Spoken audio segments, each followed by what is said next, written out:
ഈ നെഗറ്റീവ് ഒരു വരിയിട്ടങ്ങ് പോസിറ്റീവ് ആക്കിയാൽ തീരുന്ന പ്രശ്നമല്ലേ ഉള്ളൂ സാർ. അയ്യോ, ഇതൊക്കെ പോസിറ്റീവായി ചിന്തിക്കൂ സിസ്റ്റർ, പോസിറ്റീവായി ചിന്തിക്കൂ. ഞാനിത് ആരോടാ പറയുന്നേ?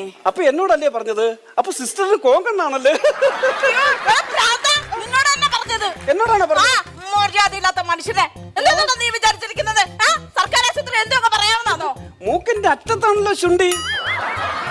ഈ ശുണ്ടി ഞാൻ കണ്ടിട്ടില്ല. ഈ മൂക്കിന്റെ അടുത്ത് നീ കറുത്തിരിക്കുന്നതാണോ ശുണ്ടി? മൂക്കിന്റെ അടുത്ത് കറുത്തിരിക്കുന്ന എന്നാ പിന്നെ ഒരു കാര്യം ചെയ്യ സിസ്റ്ററെ, എന്റെ ബ്ലഡ് അങ്ങ് കൊടുത്താൽ നമുക്ക്. ഇവിടെ തന്റെ ബ്ലഡും തന്റെ ഭാര്യയുടെ ബ്ലഡും തമ്മിൽ മാച്ചല്ലടോ. ഈ 15 വർഷമായിട്ട് അവൾ എന്റെ ചോര കുടിച്ച് ആ രക്തരക്ഷസ് എങ്ങനെ പിന്നെ എന്റെ ബ്ലഡ് മാച്ചല്ലാതാവുമെന്നാണ് ഈ പറയുന്നത്? മാച്ചാകും, എന്റെ ബ്ലഡ് മാച്ചാകും. അയ്യോ ആണ്, നിന്റേതും മാച്ചാണ്, നീ കൊണ്ടുവന്ന കൂട്ടുകാരൻ്റെതും മാച്ചാണ്, ഈ ലോകത്തുള്ള എല്ലാവരെയും നിന്റെ പെണ്ണുമ്പളേക്ക് മാച്ചാണ്. മാച്ചാണ്, സമ്മതിച്ച്. അയ്യോ എന്റെ തോൽവിയേ.